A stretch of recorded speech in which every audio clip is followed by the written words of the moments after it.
Atlantic City Mayor Don Guardian discusses the divide between the city and the state to get the city out of its financial crisis. We discuss why the mayor is opposed to a state takeover, and we get insight on some of the good things happening here in Atlantic City. It's all here on the next Latino Motion. Join us.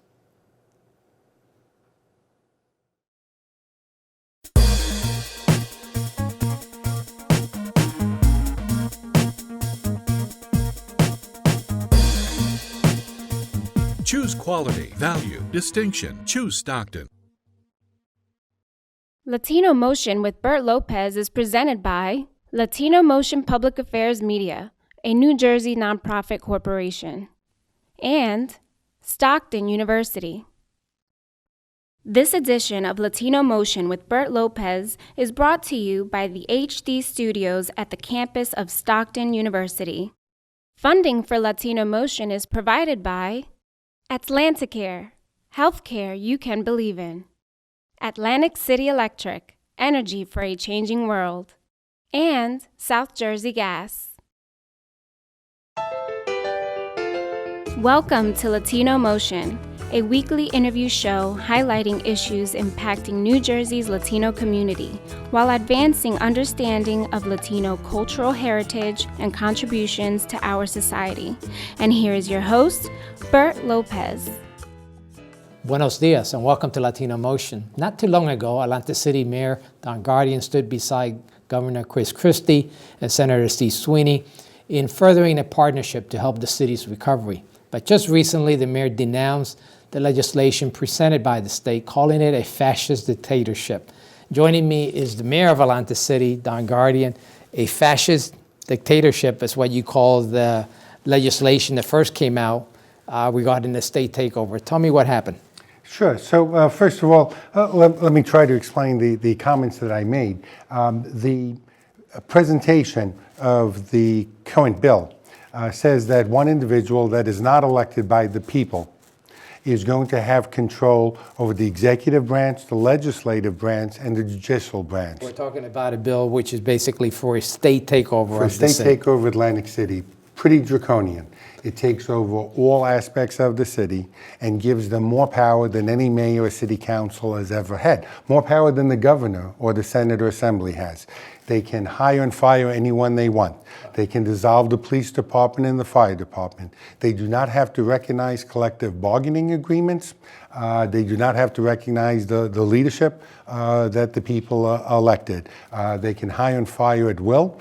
They have all authority to do whatever they want. They can dissolve all boards, commissions, authorities. They can appoint whoever they want to any of those authorities, and they can sell any assets without the city's involvement.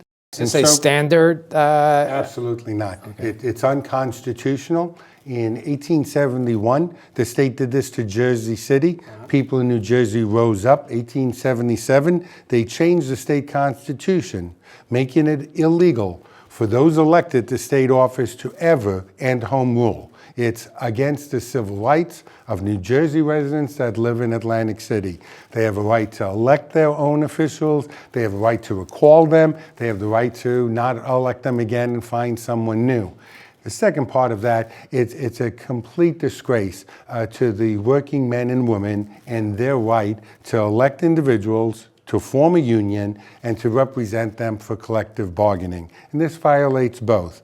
And so when I used the word fascist, I was simply trying to point out that, to the best of my knowledge, there's not a whole lot different types of government. You start off with authoritative government, you have socialism, you move into communism, democracy, democratic republic, maybe some type of constitutional monarchy, then a monarchy, then a dictator, and eventually you end up with fascist. So I'm not calling any of the individuals fascist, but I'm saying look up in Roget's Thesaurus or Webster's dictionary, and that's how they're going to describe a fascist. Someone that reports to no one, has complete unilateral control over everything. Now, your reaction was very swift and quick, and one of the most important things about your reaction was that the whole city council was in unison with your denunciation of the new bill.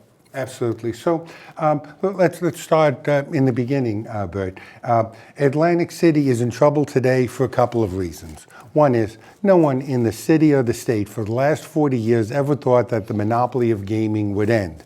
But indeed, 10 years ago or so, you saw casinos opening up all over the Northeast. Now there's a proliferation of casinos, more than 30, and it forced 4 casinos, the weakest in the Northeast, all happen to be in Atlantic City, and all closed. More than 8,000 people lost their jobs. At the height, just 7-8 years ago, the total assets of Atlantic City property was $20.5 billion. Sadly, today it's at $6.5 billion. That's a loss of 70% of our assets, meaning that 70% of the people don't pay the taxes that they did just 7 or 8 years ago. That's how we're in this crisis right now. Since I've been mayor, a little over 2 years, I've worked with the governor. We've accepted transitional aid. We have a monitor. The governor came down and held 3 summits to figure out how to help Atlantic City go forward. At the end of the summit, the governor appointed an emergency manager who hired the team of Ernst & Young. They were supposed to restructure the debt of Atlantic City of $240 million. They were supposed to find a resolution, the Bugada monies that we owe them through tax appeals. And after 1 year that they've been in the city, they've done neither. They did put out a report on what Atlantic City needs to do as fast as we could. As soon as they've made recommendations, we have followed their recommendations there. And the third part of the summit was State Senate President Sweeney came up with a financial package. And by that I mean that he took monies that the casinos were paying to the state or to agencies and redirected those funds to Atlantic City, with casinos agreeing. So casinos are paying about $100 million a year less than they were just 5 years ago to Atlantic City. And so they agreed, instead of spending $30 million in marketing in 2015 and 2016, they would direct $30 million each year to Atlantic City budget. And then for the next 5 years, spend about $50 million to wean us off that $30 million. Then they would take what's called alternative taxes that they pay to CRDA, about $32 million a year. $17 million is used for debt, $15 million is actual available. So it would move $30 million from the ACA, the Atlantic City Alliance Fund, and $15 million from the CRDA fund to the city. That's the promised relief that Atlantic City was supposed to get. And since we are part of transitional aid, it's the state, the local finance board, that actually approves our budget. So did we get those funds? We did not. We'll take a quick break. We'll be right back with more Latino Motion. Latino Motion with Bert Lopez is presented by Latino Motion Public Affairs Media, a New Jersey nonprofit corporation. Join us online at www.latinomotion.tv. Find us on YouTube, Facebook, and Twitter.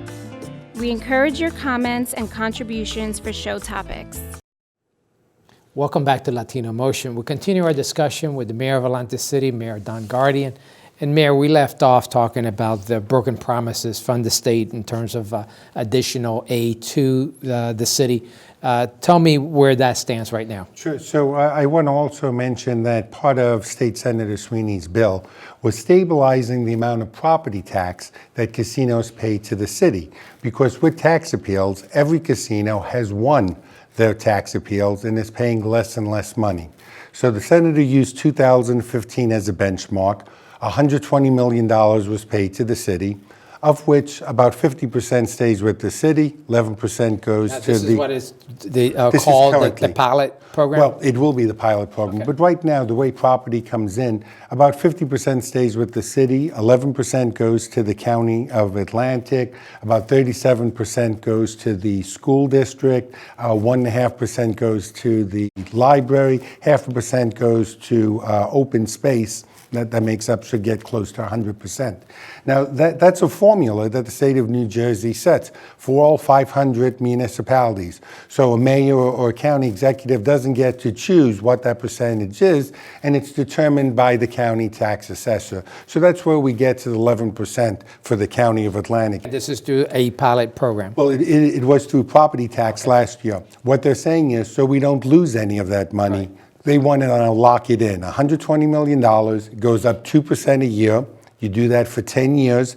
If casinos bring in $200 million more in total gross gaming revenue, then all of us would get $10 million more from this pilot program. If they don't make any money, or if they go down, the 120 is the basement, so that it doesn't ever go below $120 million.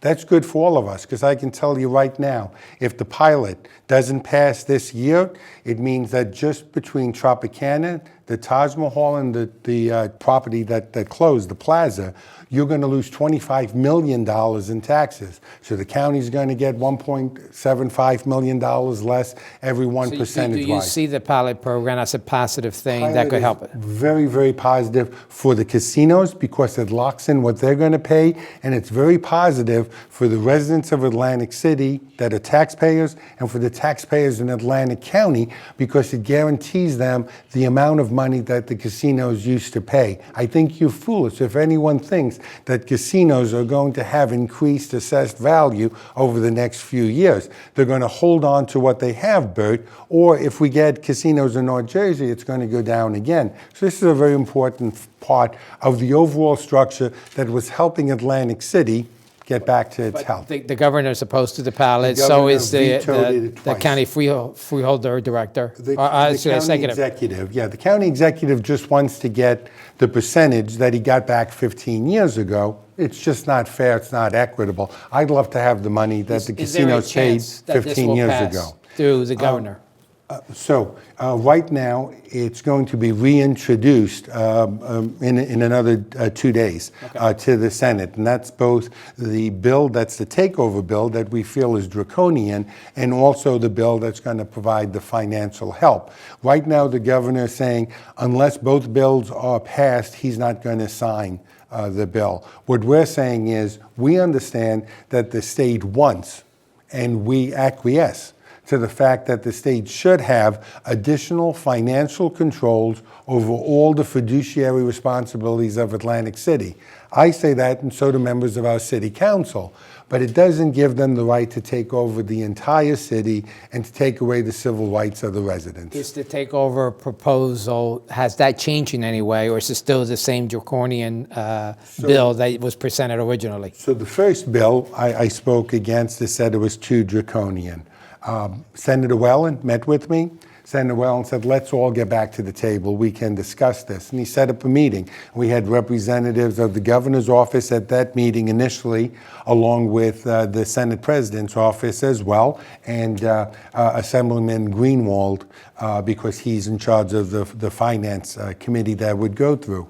We met for a couple of hours in Trenton. We shared all of our concerns, and at the end of it, the senator says, I think we can form a partnership to make this work, as long as you understand we're going to have a whole lot of control over finances. Members of the city council, myself, my administration agreed. They said they'd have to bounce it off the governor, and if he was in agreement, we'd come back, we'd shake hands, he'd wanted to make sure. Bottom line, we have a plan? So the bottom line is we had 3 more meetings, and the bill got worse, got more of a dictatorship than it was before. Okay. And so all of these meetings and all this talk got us nowhere. And that's what we're saying right now, is we're still at the table. We want to be diplomatic. We understand, and we did what we were supposed to do. We cut $25 million in last year's budget. We're cutting $25 million in the budget we're living this year. And you also have trimmed down the workforce. 380 people less than we had just 2 years ago out of a workforce of 1,255. We've made the cuts. We've trimmed our staff. I can't cut or trim enough staff in order to balance the budget. And I'm not alone. 35 other cities in New Jersey receive substantial help from the state.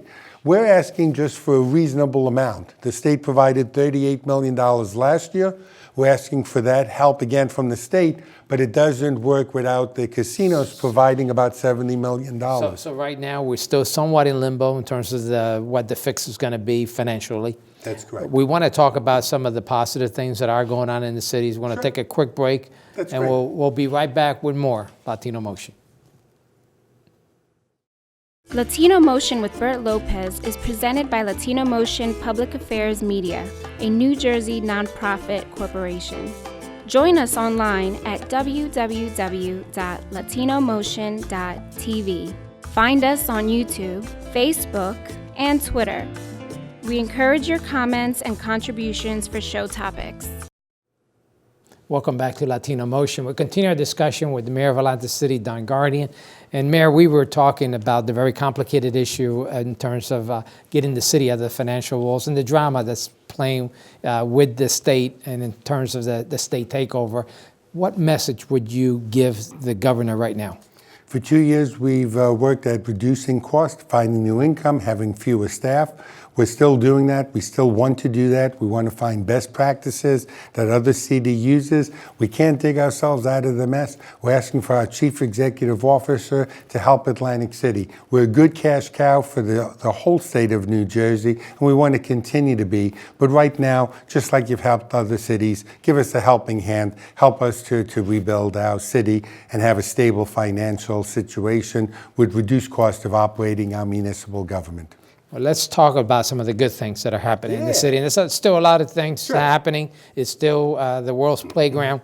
Tell me about some of the positive things and So development. I have to tell you, Bert, a lot of things are broken in Atlantic City. You just got to fix them and things. Don't blame anybody. Just move forward in things. So as we're talking about tough times with the city, I can tell you by June, you're going to have some very exciting information. One, you're going to have Stockton University building an entire campus in Atlantic City, breaking ground for an academic building that'll house 1,800 students. 500 of them will be on a dormitory right on the boardwalk, brand new. And right next to that, South Jersey Gas, building their corporate office, coming back to Atlantic City after 45 years. Beautiful glass atrium office right on Atlantic Avenue. And they're adding 850 parking spaces so students and workers alike are not going to disturb the neighborhood. Plenty of parking down there. Just as a side note, I was the president of city council, not a city council, of the Board of Education when we sold that property when it was the old high school, and that's going to be the site of the new So I think it's great. Continuing campus. education is what moves my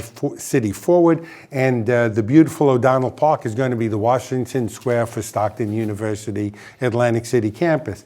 Then as we move up, Buai, great family, 30, 40 years now, rebuilt New Brunswick completely with housing and retail, doing the same in Newark. They're now in Atlantic City. They're going to be building 250 units of upscale housing right in front of where the Showboat property was. Very exciting project. I think people are going to love it. Once you see Buai coming here, you're going to see a whole lot of other companies as well.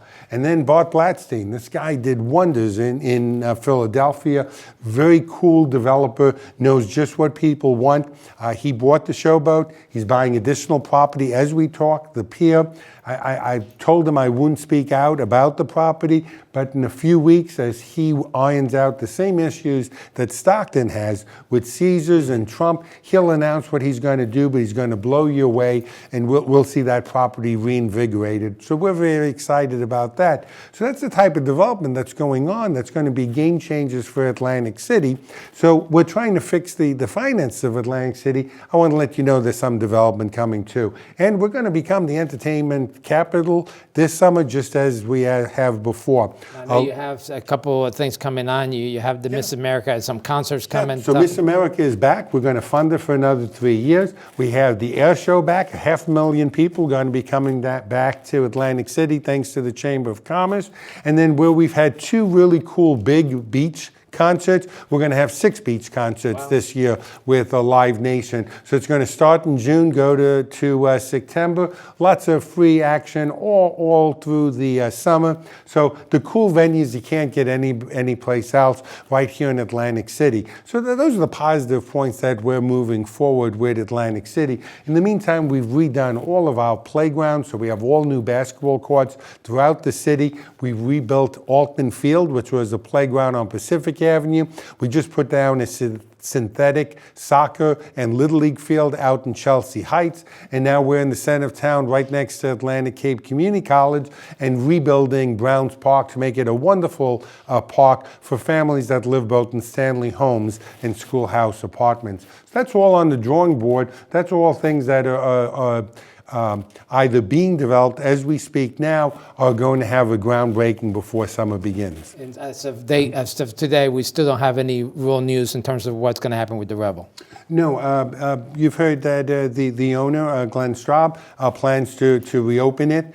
He's trying to put a casino there, open up the hotel and some restaurants. But I also know that there are a lot of people that would like to buy it. So Mr. Straub's a pretty bright guy. He bought a property that had no chance because he couldn't pay for the utilities. And so instead of spending $30 million a year on utility costs, he actually bought the power plant and owns it for $30 million. So he's got the building going again. It's worth a whole lot more than it was 6 months ago. It's a beautiful, architecturally significant building. We need to move ahead and move it forward. Well, I guess we'll hear more news down the road. Well, Mayor, really appreciate this information, and hopefully we'd like to see the city continue to rebound, continue to grow. This is all the time we have, unfortunately. But thank you again, and thank you for joining us at home once again here on Latino Motion.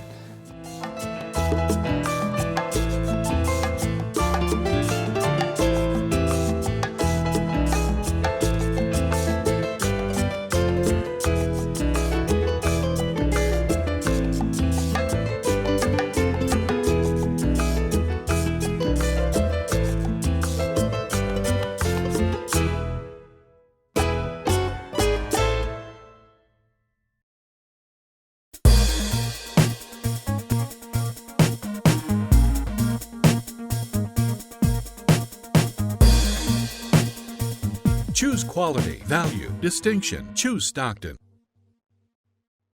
Funding for Latino Motion is provided by Atlanticare, healthcare you can believe in.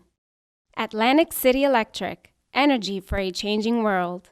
And South Jersey Gas.